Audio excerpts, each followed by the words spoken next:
So we are so excited to be here today. We are going to unveil the revised, updated Food Action Plan, which is the first time it has been updated since the plan was originally created in 2012. Let's give a round of applause for that. And we are so excited about this plan because it is our city's vision and guide for an equitable, sustainable, resilient local food system that is so crucial to building a thriving, healthy Seattle for every single person who lives here. So we're excited about that. But before we turn it over to our speakers, we are going to watch a short video that features community-based food projects that exemplify the Food Action Plan and priorities to increase community food security, support locally grown food, foster an equitable, inclusive local economy, and prevent food waste. So with that, we're going to cue up the video. Get comfortable. The Food Action Plan is the City of Seattle's guide for how we can support the local food system through our policies and our programs and our investments. The updated Food Action Plan aims to amplify the priorities and values of our local food system leaders. They're forging bold and innovative solutions to tackle some of our greatest food system challenges, like food insecurity, racial and economic disparities, climate change, food supply chains and infrastructure, and food waste. Increasing community food security and access to affordable, nutritious, and culturally relevant foods is a key goal in the Food Action Plan.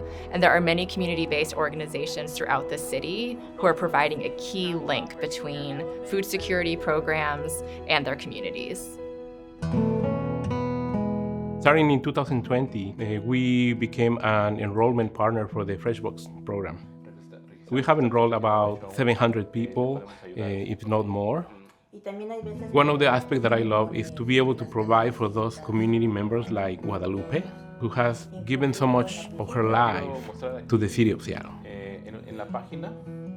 Mi nombre es Guadalupe González, soy de México y vivo aquí en Seattle desde más o menos como 30 años. En mi casa vivimos mi esposo y yo. Y los fresh bags nos ayudan mucho porque podemos comprar frutas y verduras y orgánicas.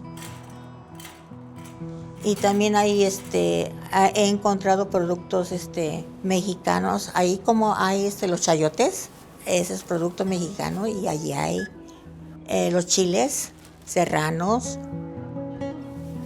Todo eso son platillos mexicanos que puedo hacer platillos mexicanos. Muy bueno. Many of the priorities and actions in the updated Food Action Plan are deeply interconnected to one another. And you're going to see this in examples like the South Delridge Farmers Market, where you have a farmers market and community-led effort that is addressing both equitable economic development opportunities for local food and farming businesses and bringing culturally relevant food access to the neighborhood. ACHD is part of the African diaspora community. We've been serving this community for many, many years, and we understand the culture and the nuances that go into creating high-quality, culturally responsive programs.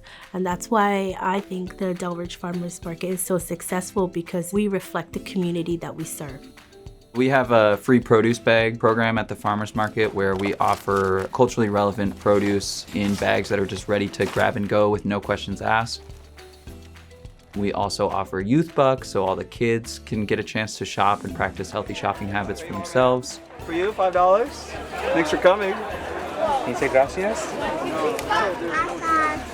We also have all of the SNAP, EBT, FreshBucks benefits. Thank you, sir. Appreciate it. And you have general care, and then can we have some? We're just getting started. Delridge Market has been operating for the last 3 years, and we imagine it to continue running for years to come. Oh, thank you.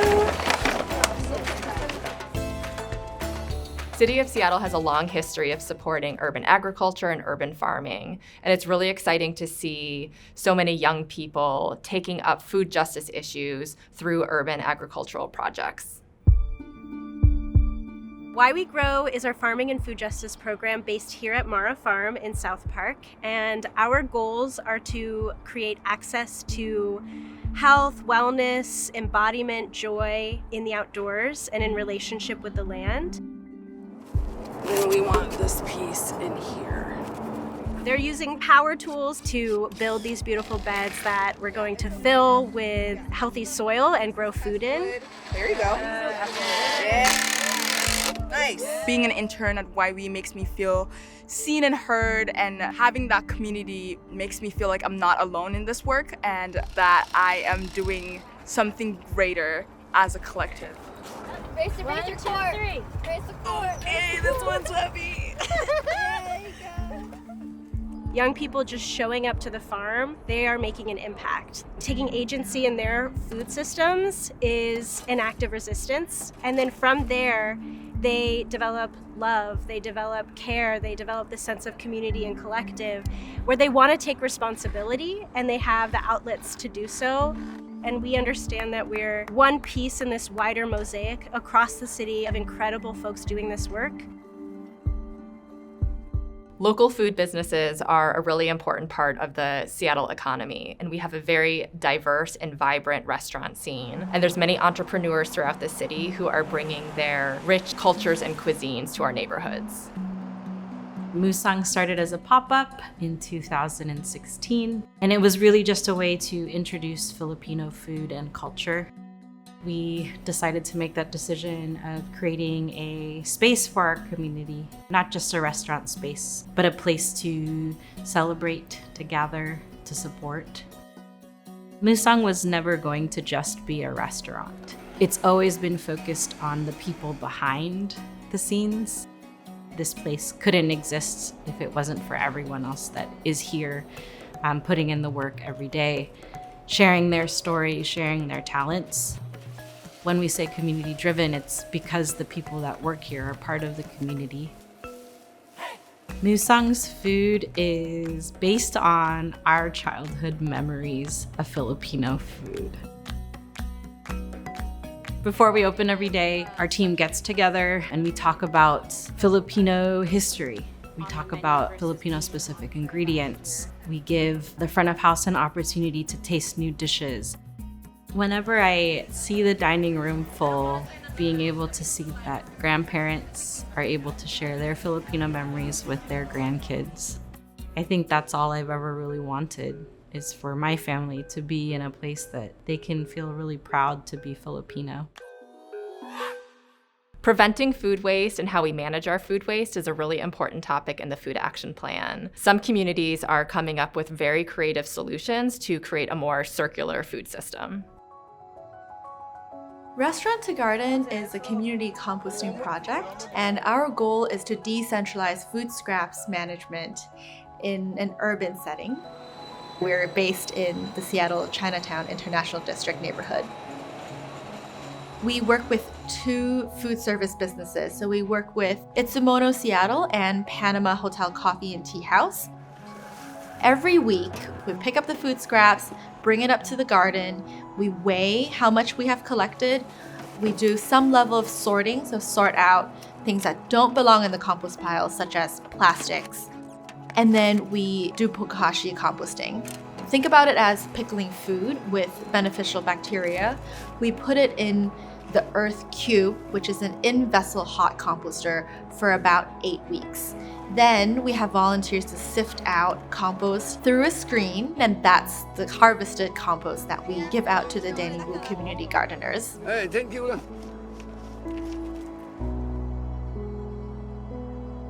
I'm inspired by the community-led projects and activities that I see every day happening in our local food system.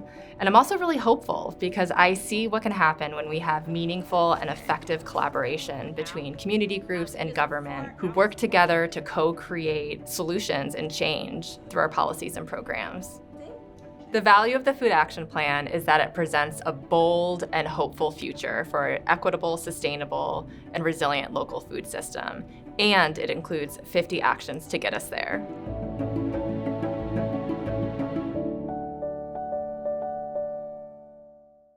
Okay, that was a wonderful video that shared so much about the city's food work across many different sectors. So now I'd like to invite all of our speakers to come on up, all of them all at once. Everyone who's speaking is going to come stand behind me, and I just want to mention that Councilmember Joy Hollingsworth has arrived. Let's give her a round of applause. So I am so delighted to now introduce Seattle's Mayor, Bruce Harrell. It is such a joy and delight to get to be a part of his administration. He has been so focused on addressing food security, especially for families with children throughout his career, and his administration has been so tireless in its efforts to really invest in equitable, sustainable, local food systems that we just got to see showcased in this great video. So with that, let's give a warm round of applause for our Mayor, Bruce Harrell. Thank you, Jessyn. You guys are in for a treat. I have a really, really good speech to give. You know why it's really, really good? Because it's short. Let me see if I could tighten this up a little bit. You know what's sort of funny is yesterday around this time, I was just a couple blocks away here at the Rite Aid, and I got my flu shot and my COVID shot. And I didn't read the effects could be fatigue the next day, so I got to get my energy right here. I am very excited about what we're talking about this afternoon, and I have a lot of people to thank, including all of our partners. That is you doing this. Sometimes I call it God's work, but I probably shouldn't say that being a politician. Just good work. And so I'm going to talk a little bit about that. I do want to first say who our special guest is. We have Dr. Kimberly McLean, who you may know her as the Senate-confirmed Assistant Secretary for HUD. Her portfolio is in the Congressional and Intergovernment Relations. She is here. We're going to tour Fort Lauderdale and do some other work here. And I invited her here as part of the Biden administration. Biden-Harris, I'm sorry, I don't know why I'm saying Harris louder. The Biden-Harris administration. And by way of background, she's a retired U.S. Air Force Reserve Lieutenant Colonel. But if you look at it, and she has a background in cybersecurity. Yes, this sister is a superstar by any stretch of the imagination. But I thought it'd be very appropriate for her to just to see what we're trying to do with your great work and your great ideas here in the Biden administration. So I'm going to ask Dr. Kimberly McLean just to greet you from the Biden-Harris administration. Please say a few words to this crowd.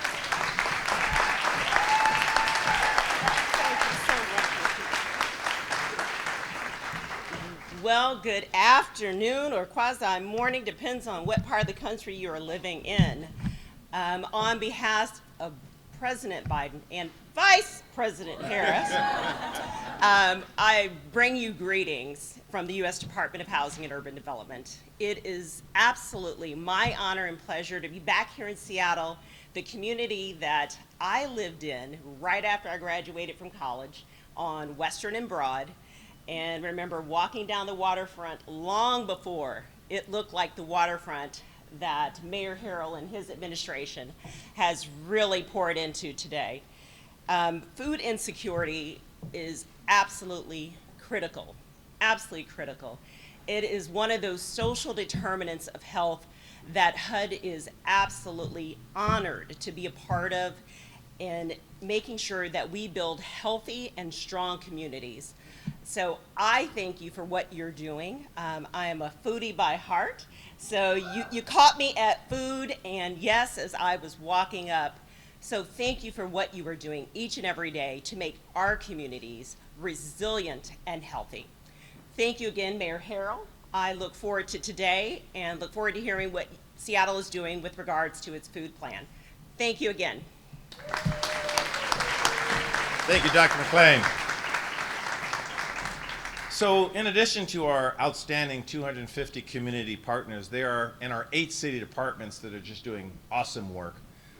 There are some what I'll call unsung heroes in doing some of this work, and I just want to recognize a few. Our Human Services Food and Nutrition Advisor, Sean Walsh, our Office of Sustainability and Environment Food Policy Programs Advisor, Bridget Ego, you saw her in there, and Chris Iberly. And again, I am very thankful that Councilmembers Wu and Hollingsworth are here. We know Councilmember Wu just lives a few blocks from here, and we know, of course, Councilmember Hollingsworth is a CD person. Thanks for coming out here where the rhythm of the city is out here in the South End, Councilmember Hollingsworth, and thank both of you for prioritizing, again, food insecurity and what we're trying to do. I want to start with a quick quote that was stated by the philosopher known as the father of modern medicine, Hippocrates. He said, "Let food be thy medicine and medicine be thy food." When you are doing this kind of work, you know, particularly with school starting, can a student really concentrate on their studies when they are hungry? Can an adult reach their full potential when they are hungry and starving and undernourished? You know they cannot. In a city that is full of resources, we are a resource-rich country and city, that if we are to be everything we can be, this kind of work becomes essential. And quite candidly, we need people like you, or they're not going to get filthy rich doing this kind of work. You're not going to get that, whatever the materialistic desires could be. Maybe you will buy a lottery ticket in it. I don't want to count you out. You do this work because you're mission driven. You believe in something greater than yourself. And again, when we had come up with our plan, we cannot do it without you. We are somewhat considered a leader in prioritizing funding for food and what we're trying to do, and that's why my work in DC, what I brag about is the work that not we do in my administration, but what our community does. We try to be community-based. Here's some startling statistics. 10% of Seattle adults face food insecurity daily, and the rates are 2 to 3 times higher for families of color. 26.5% of households in Southeast Seattle, where we are right now, experience food insecurity. That's 1 out of every 4 people, the highest rate in the city. Grocery prices, as we all know, have risen 25% over the last 4 years.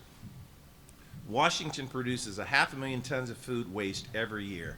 Our state, 500,000 tons of food waste every year that is still edible.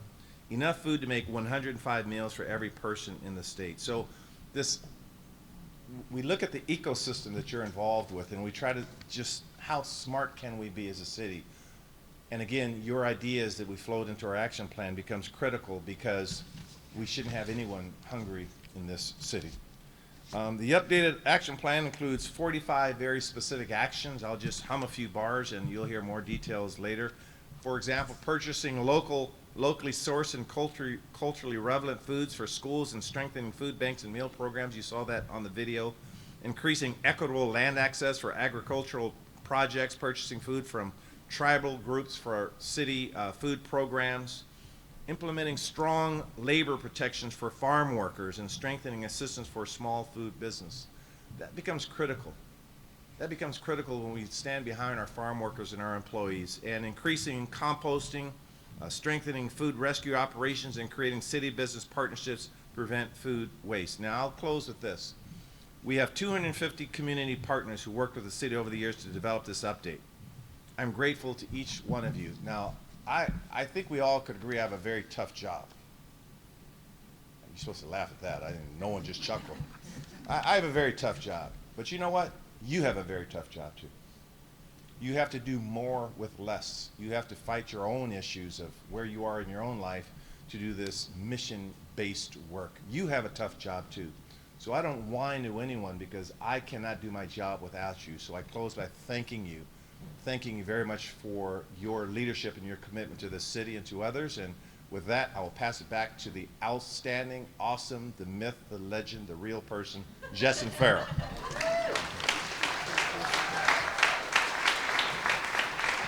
Thank you so much, Mayor Harrell. We are so grateful for your leadership and passion on this issue. And before I move on to our next speaker, I wanted to thank Dr. McLean for joining us today, and also welcome Andrew Lofton, who is our region administrator for HUD. So thank you so much for being here. Let's give a round of applause. Thank you, thank you. So next, I would like to introduce Tremayne Edwards, who is the Director of Operations for one of our storied food organizations in the city, Byrd Barr Place, which provides direct service, community action, advocacy to build a more equitable future. And their programs include housing and energy assistance, a food bank, and personal financial resources. We are so happy that you are here to speak today. Please give Tremayne a warm welcome. Thank you.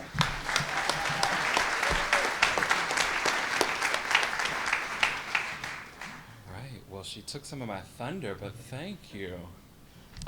Thank you all. My name, as stated, is Tremayne Edwards, and I do have the honor and the privilege of serving as Director of Operations at Byrd Place. I've been there for just about a year now. We are an organization that has been dedicated to our movement of serving the Seattle community as a Black-led organization for about 60 years now. And if you're also, for the folks out there thinking, Byrd Place, camp. If you've also remembered the days of camp, I see some heads nodding. I pulled you in. So camp as well. As stated, we have many different lovely programs, but today I'm really speaking around our programs that are designed to meeting the essential needs of individuals and families. And we believe that these resources are vital for building stronger and more resilient communities. And today's Food Action Plan is the city's roadmap for that sustainable and equitable path forward that supports these healthy and vibrant communities. And before I came to Byrd Place, I always like to mention that my previous work that brought me to Seattle to bring it to Washington State was gun violence prevention. And something that we always know that is true in that space is that well-resourced communities are safer communities. So something that every day I have pride in showing up each day is I'm a part of that well-resourced community that offers that safety. And one of those pillars of our foundation of safety at Byrd Place is ensuring safety from food insecurity. And as Seattle continues to grapple with the issues of food access and affordability, Byrd Place is experiencing this increasing need for food security in our community through our various food programs, be it our no-cook bags that help folks that are unhoused, be it our in-person visits that folks can come in for their needs, or our home delivery services as well for those that are unable to get to us physically. We see this direct impact that the lack of access to healthy and affordable and culturally relevant foods has on our neighbors. And it's not just about providing food, it's about ensuring everyone has the opportunity to thrive. If Dr. Griffin, our CEO, were here right now, she often believes greatly in that we're not just living, but that we're thriving. So food security, thank you for the woo. I'm an only child, thank you for that. Food security is a critical issue that affects the well-being of our entire community. And at Byrd Place, we understand that access to nutritious foods is a basic human right and an essential part of a healthy life. And we are committed to creating a more equitable, sustainable, and resilient local food system. And this means to continue to advocate for wonderful strategies like today and the initiatives that we're launching to continue to address that access, to continue to ensure that all residents have the resources that they need to be healthy and fulfilling lives. And the mayor also, and giving his quote that inspired me to give my favorite quote after watching the video that we got to witness today, all about community engagement. And one of my founding guiding principles that I use every day and I show up into work is that true community engagement is about helping the community find their power, which I've always said then reminds us that they've always had the power, and it's our job collectively to continue to impact our communities in a powerful way. So thank you for all being a part of that collective together to making a stronger, safer, thriving community. Thank you.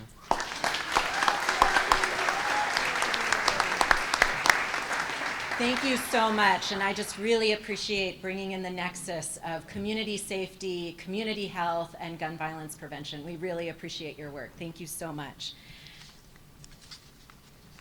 And let's turn the page here. Okay, next, I am so delighted to welcome to the podium Val Segrest, who is the principal at Tahoma Peak Solutions, a Native woman-owned firm specializing in strategic communications and food systems planning. She has dedicated her work to efforts that advance food sovereignty, food security, rooted in education, awareness, and overcoming barriers to accessing traditional foods for tribal communities. We are so thrilled to have you here today. Join me in giving her a warm welcome.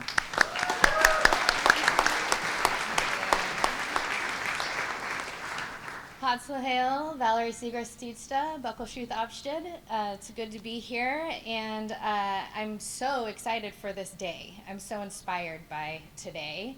I'm reminded of my ancestors, my lineage. I come from the Wilbur and Purcell family, which is a Muckleshoot family, but also has deep ties to Suquamish and Tulalip and Snoqualmie and Swinomish. And I can say all that because our Coast Salish ancestors have always intermarried for access to food systems, for strategic thinking and food action plans that have stood the test of time and have fed people very well for a very long time. I chose to study nutrition, not just because I come from an underserved community that has, epidemic rates of nutrition-related and preventable diseases, but also because I was hungry. And not just hungry for food, hungry for connection to one another, hungry for the stories of our food, and learning more about our cultural origins and our food traditions. And it has only been, about a century since in all of humankind existence when we started considering food on a more individual level and forgot and turned away from food as a more of a community focus. Food is an incredible organizing tool. It feeds all of us, and as my elders always remind me, food is a gift. It is here not just to be a resource or commodity, but also it is our greatest teacher. And in this case, in Seattle, we're looking at salmon, of course, the cultural keystone species of the Muckleshoot and all of Coast Salish tribes. But there's also rich food forests and intertidal lands that were rich with shellfish and seaweeds and all kinds of things that used to be in the city of Seattle. And while that foodscape doesn't look the same, the values we still have the ability to apply in this generation, values that have upheld food systems since time began. And those look like our foods are local, our foods are seasonal, our foods support local economies, and not just in a monetary way, but in a way that honors the way people want to live a life of dignity. Our food, what we do here in Seattle specifically, impacts South King County. It impacts the entire state, really. And what we do in South King County also impacts us here. On the way in this morning, I was listening to my partner, who's here in the room and hiding somewhere. His name's Louis Ungaro. He's a Muckleshoot Tribal Council member, a fisherman, and he was talking to his fellow fisher and council member about, managing salmon and how we do it. And the tribe has been doing this for, archaeologists say 10,000 years, we say since time began. But about 40 years ago, Muckleshoot really started prioritizing making sure that salmon continued to return to these waters. And 40 years later, and a lot of money later, we are seeing success in our returns, and that is after inheriting a colonized system that we are now working to regenerate. And I say all that because aquaculture doesn't always get the praise that it needs, It's a lot of hard work, and not only was that discussion this morning about worrying about our fishers and their way of life, but also the future. How are we going to continue fishing this way?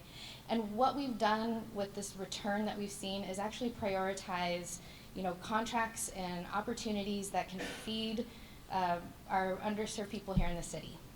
Through Operation Sack Lunch, through all the incredible work that Bridget and Chris, who are, I don't even know if they're going to get enough praise for today because they really hold so much of this work, and I appreciate and value all of the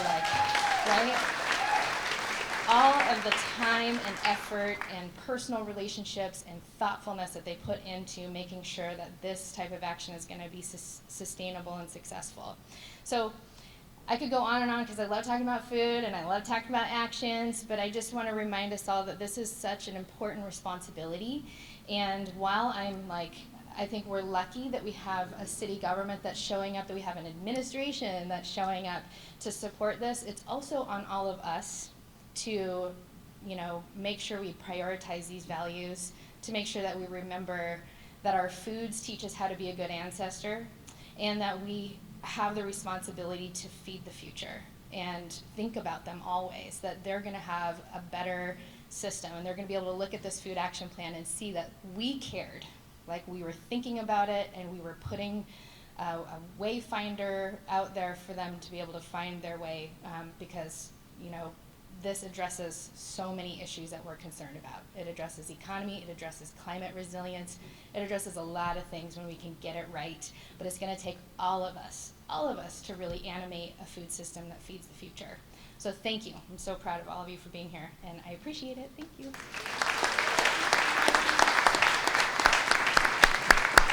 Thank you so much, Valerie. We are so grateful for your perspective and your work. Thank you, thank you. I would now like to introduce Sara Osborne, who is the Director of Government and Public Affairs at Safeway and Albertsons. In her role, she is the heart of many public and private efforts to address food security, prevent food waste, and support food is medicine strategies.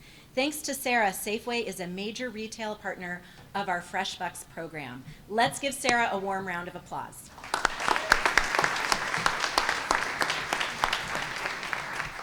Thank you, everyone. So as she said, my name is Sara Osborne, and I'm here representing Safeway, but more importantly, our 17 store teams from around the city. And I really want to thank the city for welcoming us to the table as they created the Food Action Plan.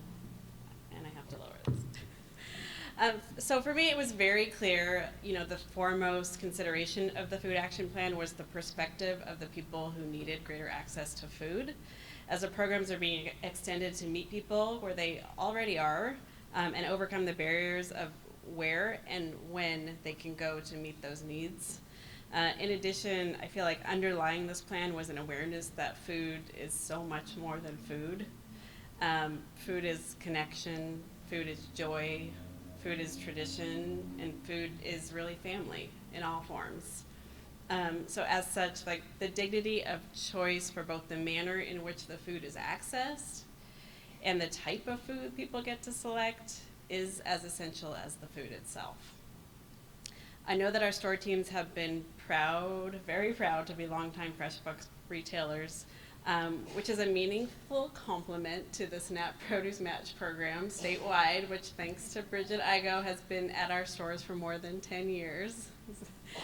So together they provide or supplement nutritious food assistance. We know our customers are heartened to have the resources to purchase the special vegetables to cook those meals that remind them of home, or those fruits that they know their children would love to have for an afternoon snack.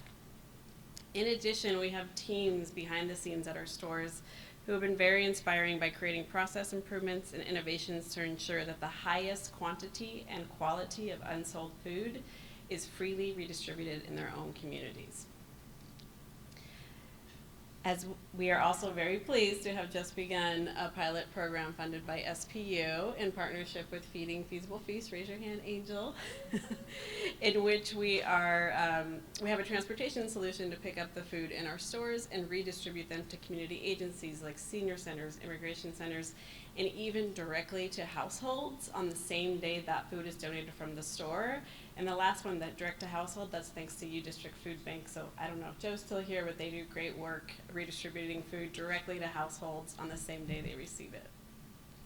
In addition, our store teams rally together for our Nourishing Neighbors fundraisers to help improve food security in their own communities by distributing both grocery cards, a program that Councilmember Hollingsworth used to help manage in her former life at Northwest Harvest, and as well as grants amounting to more than $20 million in support in the city in the last 5 years. So again, thank you for the city for making this a truly, truly collaborative process. We know that it takes more than food to end hunger, and we also we know it takes collaboration from all of the sectors to really make this a food secure city. Thank you so much, Sara. We so appreciate your partnership. And now I would like to introduce Councilmember Tanya Wu, who is the chair of the City Light Sustainability and Arts and Culture Committee, which will be hearing the resolution in honor of the Food Action Plan tomorrow, so tune in. But without any further ado, Councilmember Wu.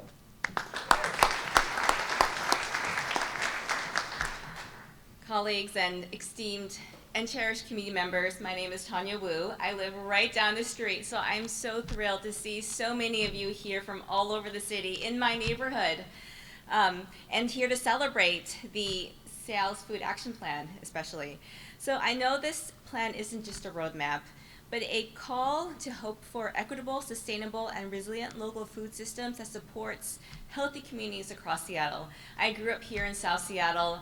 I remember going to Van Anseld School and having breakfast and lunch there during the summer. I remember walking to my community centers for their lunch bag program and walking and sharing food with community members. In my work in the Community Watch program, we use food, we use meals to talk to many of our unhoused neighbors. And I always love going to our local pea patches and seeing community come together with our seniors, with our young people, and with community members, just celebrating the day, celebrating food, and working together to fight food insecurity. Growing up in Beacon Hill, I understand and witness the challenges and disparities in accessing healthy, affordable food, and I'm so happy to see so many people working so hard on this plan. By promoting food security and sovereignty, the Food Action Plan embodies our One Seattle values as it addresses economic, racial, and environmental injustices. And so this plan is a testament to the hard work, collaboration, and dedication of all of you who have contributed your expertise and passion to this plan. And so I want to thank all the 5 core departments at the city and our community partners for all your work, and the 250 leaders and food system experts that represented small businesses, urban farms, the tribes, and so much more for uplifting the voices that need to be heard to make a plan like this so successful. And yes, as the chair of the Sustainability Committee, I'm excited to see this come through my committee tomorrow morning. And I believe this plan is a food system that not only nourishes bodies by making nutritious food more accessible, but it also uplifts our communities and protects our planet for future generations to enjoy. So regardless of everyone's backgrounds. And so thank you for everyone's hard work. I'm so excited that we are all here together to celebrate this plan, and I'm looking forward for future generations to be able to enjoy and for communities to thrive. Thank you. Thank you so much, Councilmember Wu. We so appreciate your leadership. And now I am going to introduce Councilmember Joy Hollingsworth from District 3, who of course is a food champion, well known. And so let's give her a warm welcome, and we're so glad you're here. Thank you. Food champ, yeah, we all are food champions, right? We all like to eat. Let me make sure this microphone. I'm sorry. Thank you. Thank you, Mayor. Isn't he the best? I can just hold it. I can hold it. Yeah, I know. I kind of broke it. I'll just hold it. I'll just be good. Thank you, Mayor. I know the mayor gives me a little slack because I am in District 2 right now. I represent District 3, which is Central District, but I have to say my parents live in Rainier Beach. So I represent D2 and Rainier Beach, or D3 and Rainier Beach, Skyway, and you know, all Skyway, got some Skyway people up here, and the Speedy Mart, right? So wanted to give them a shout out. Want to thank the mayor on this as well. I've had many conversations about the Food Action Plan, and you know, one of the things that I know his administration is extremely passionate about are kids and making sure that our kids have accessible food, especially during the weekends. We know that's one of the times that kids do not have access to food, and that 3 square meals, they get their meals during the week and then summers as well. And so just want to thank him on his vision and leadership for this. And also Director Farrell for her team and the design and the implementation of this program. And last but not least, you all, the people who are in the room every single day, making sure people have nutritious food, setting up your, your distribution sites, making sure maybe you're cooking meals, whatever it is, making sure that food is getting to people. Thank you all. I've had the time to spend my time at Northwest Harvest, and I know Sara, we call her Safeway Sara, if you didn't know. That's her nickname. So make sure when you see her, call her Safeway Sara. But had the time to work with Sara and a lot of you in this room that I see, a lot of familiar faces. And I think one of the things during the pandemic that really woke a lot of people up was how fragile our food system is and how we have to get real about the sustainability of it. And that's why I'm really excited about this plan, because of the piece about food waste, which is incredibly important. 30 to 40% of our food that goes into landfill is food waste. And so extending the life of the food, making sure, you know, if it's restaurants or grocery stores or however we're getting that food in that ecosystem, we are putting it back, because by 2050, it is estimated we have to grow 50% more food for us to be able to consume. And if we just cut that down by, you know, increasing, redirecting food and extending the life of it, that will be able to bring that number down. And one of the things that give me so much inspiration are stories that you all did every single day. I remember there was a nurse who did a full shift at Swedish Hospital, and then she came and stood in line for 2 hours just to get a bag of groceries during the pandemic. And the joy and the relief on her face just to have that bag of groceries. Or another woman who stood in line for 2 hours in her car and got a bag of groceries and came all the way from Bremerton to Seattle and then was crying after she got those groceries. That is what you all see every single day. There's also a woman up here, I call her Grandma. I don't know her real name, we just say Grandma. Y'all got people like that, you just say Auntie, you don't know her real name. So her name is Grandma, and she had her apartment, just right up here, South Parkway Apartments, turned her living room and her dining room into a food pantry to serve her community, because there was a lot of elderly people in that building and they could not get to a food access point to get groceries. And that became a distribution center for about a year during the pandemic. So I'm really excited about this plan, because I think Seattle has an opportunity to be a really true leader in food access, food accessibility, especially in the country. And last but not least, I had a great visit. I think Gloria, Miss Gloria is here from our Rainier Valley Food Bank, which is great. And just wanted to give you a shout out. I know we had a recent visit, and they went from just north of Columbia City, moved into here, right, just right across the street from the Safeway gas station, and I recently saw their building and their plans for what they want to do, and it is absolutely phenomenal about all the resources that are going to happen, all the food accessibility. Rainier Beach is finally going to get what it deserves, and having, I know y'all can clap for that, and having, and being able to serve our community. We always talk about what the North End gets and all these other things. Now we have, especially in the South End, what it should look like and what it should be, and I'm super excited for that. So thank you all for being here. Really appreciate the opportunity. Looking forward to continuing to fighting this effort of hunger and making sure people have nutritious food for life. Thank you.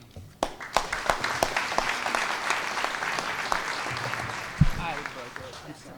Thank you, Councilmember Hollingsworth. One more round of applause for everyone in this room. You all are so amazing, and we so appreciate everything that you've done. So with that, we are going to conclude the speech-making part of the celebration. There is food in the back, and we would love to invite the press to ask any questions if you have some. And so staff, we may ask you to come join us, and Director Kim. Thank you. Okay, so with that, any questions? I'd like a question for the mayor. Okay.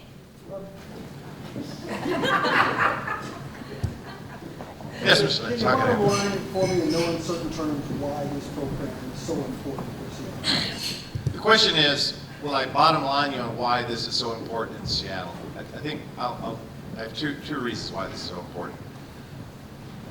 We boast in the city about how well many of these large companies do.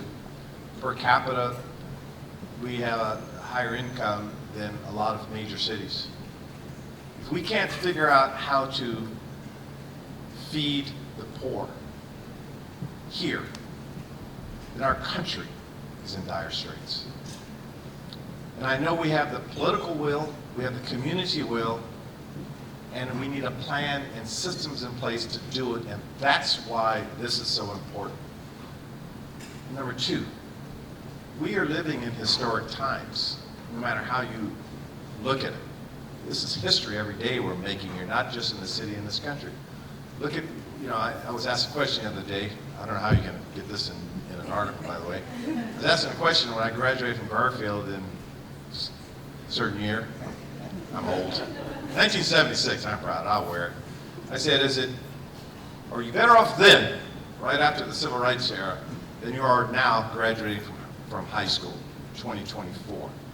That was a very tough question, because I thought about the advances we had made after the Civil Rights era, and as being a political scientist and an attorney, I really wanted to give an intelligent answer. I couldn't, because I struggled with it, that we are struggling with this issue right now when we have the resources. That's why this is so important. So when we don't want to, one thing that I think makes our country great is we don't have to pound our chest and talk about how great we are. You become great by serving. This is a servant community right here. In my administration, I think I have 4 or 5 department heads. They are excellent at serving.